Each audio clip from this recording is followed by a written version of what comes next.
Premier volet de cette mini-série consacrée à la gestion du site ISO 67 ISO, pardon. Je vous avais proposé une petite démonstration en temps réel début d'année. Matériellement, ça n'a pas pu se faire, donc je me rattrape, un peu en retard, je le sais, avec cette petite vidéo, ou ces petites vidéos. Je pense en faire deux ou trois, mais on va partir sur deux. Donc j'utilise pour gérer le site, donc un petit logiciel qui s'appelle eWeb, qui est en fait un logiciel de mise en page avec des options internet. Donc moi ça me convient très bien, c'est relativement basique, c'est techniquement dépassé, mais c'est facile, rapide, et ça me convient très bien. Donc le site 67 ISO, si vous allez en haut à gauche, je clique sur le triangle, c'est quoi? Ben c'est ça, ce sont ces quelques pages.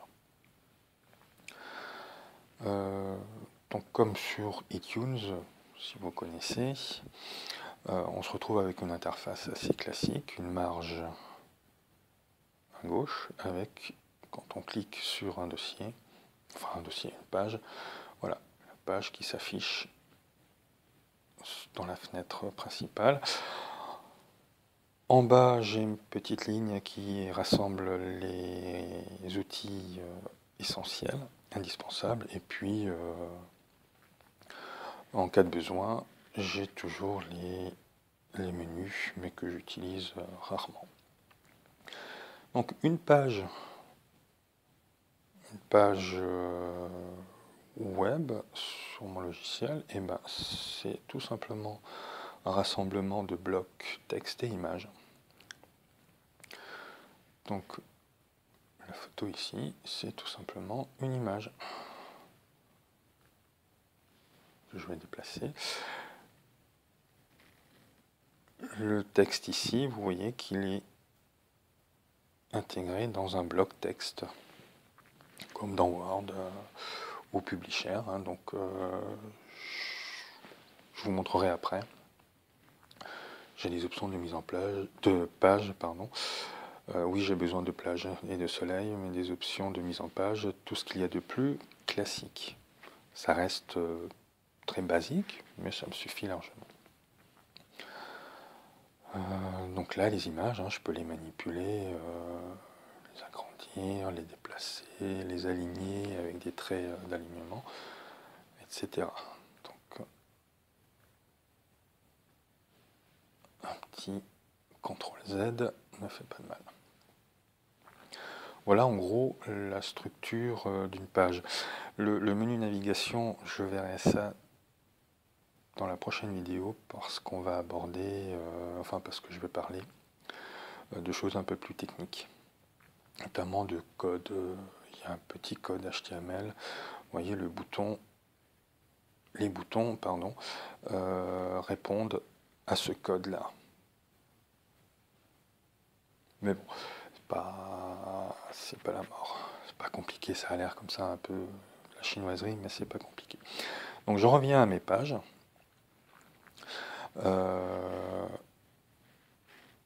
J'ai créé donc ce matin une nouvelle page consacrée à notre petit concours ou défi du mois de mars, donc au reflet, puisqu'André m'a envoyé ses photos. Et c'est là où je me suis dit, tiens, je vais me faire une petite capture vidéo pour vous montrer comment je procède. Alors comme à mon habitude, je ne vais pas refaire ce qui est très bien fait ailleurs. Or, les pages qui existent déjà sont très bien faites. Résultat des courses, je vais me faire un petit copier-coller de ce qui m'intéresse. Donc moi, ce qui m'intéresse dans une page, dans celle-là, c'est en fait tout le bloc de navigation en haut, et puis le reste de la mise en page également. En fait, je vais modifier un peu le texte et gicler ces photos pour les remplacer par les nouvelles. Voilà un peu l'idée. Donc je clique sur ma page que je vais dupliquer. Voilà, donc j'ai deux pages identiques. La deuxième, je vais la renommer. Donc, allez, pour faire plus vrai, défi Mars. Hop. Ici, donc, ce bloc texte, je vais modifier le texte.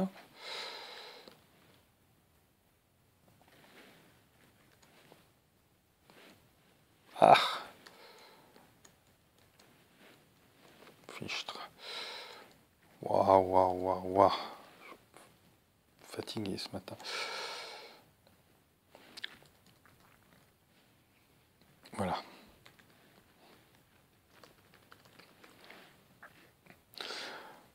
Ce texte, je peux l'éditer avec mon petit inspecteur, donc le petit outil rond et bleu.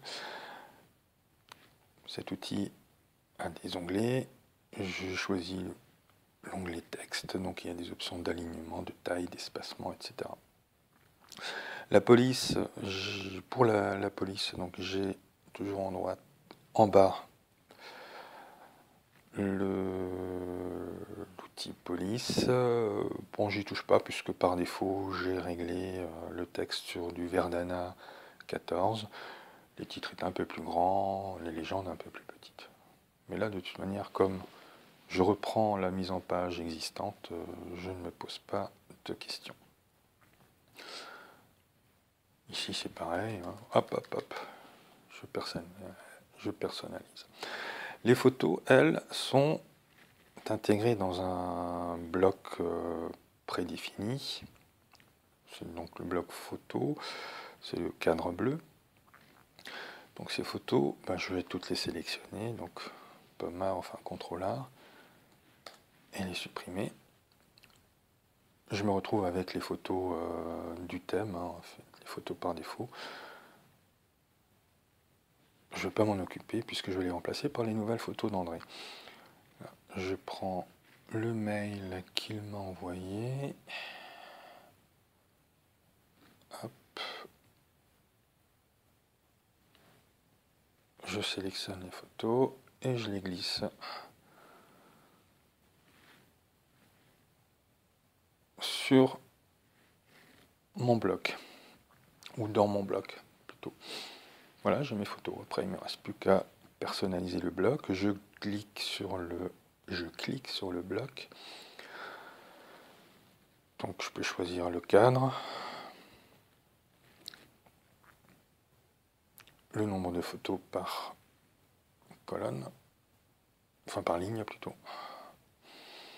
Donc le nombre de colonnes, l'espacement, etc. J'ai le petit i qui me renvoie vers la palette que j'appelle aussi par le rond bleu, qui me permet de personnaliser les effets du diaporama. Donc le fond de couleur, afficher un reflet, les transitions, etc. Bon, j'ai pas beaucoup d'options, mais ça permet de personnaliser un minimum. Voilà, ma page est créée, j'ai fini. Bon, après, il me faut encore peaufiner un petit peu. Voilà, ça, je supprime. Oups, je vais aller trop loin.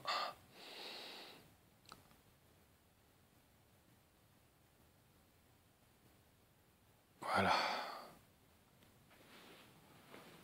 La page est prête à être publiée.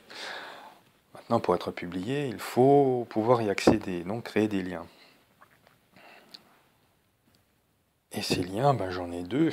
J'en ai deux sur mon site. Donc, le premier lien, sur la page d'accueil. Puisqu'ici, je place les liens récents. Et le deuxième, sur la page des thèmes, que je vais sans doute modifier. parce que la gestion n'est pas optimisée. Donc pour créer la petite vignette, c'est assez simple. Je reviens sur ma page et je vais tout simplement faire une copie écran. Voilà, je vais prendre le QuickUI.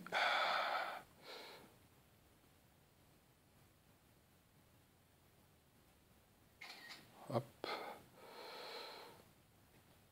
Je retourne sur ma page. Ma capture écran est sur le bureau, donc je vais la glisser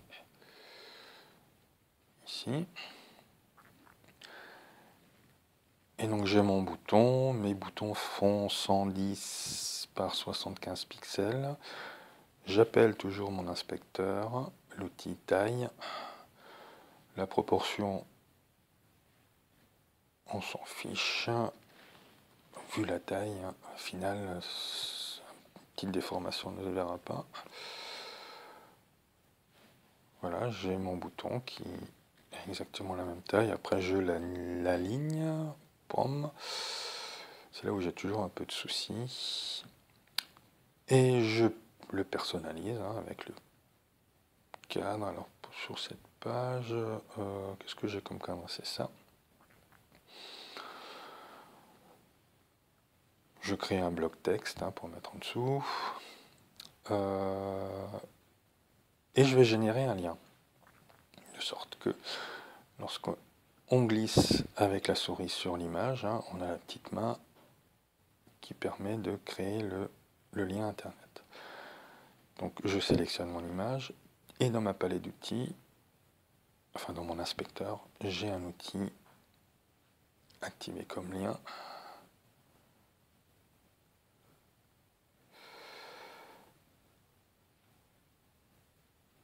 Je vais vers une de mes pages.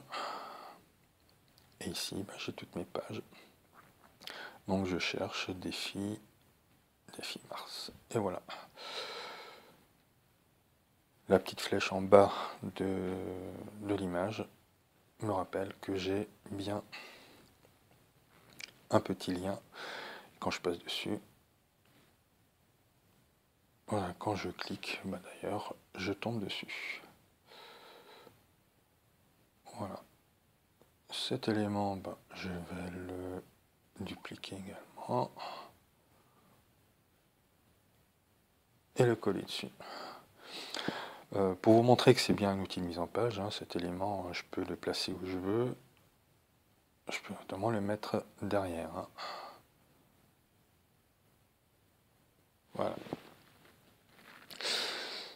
Et ben voilà, j'ai tout fait.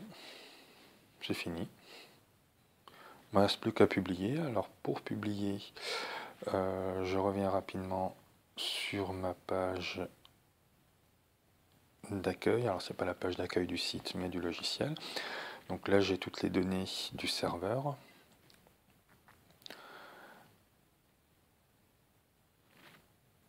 Et une fois que j'ai terminé enregistrer, j'ai ma petite flèche ici, publier le site.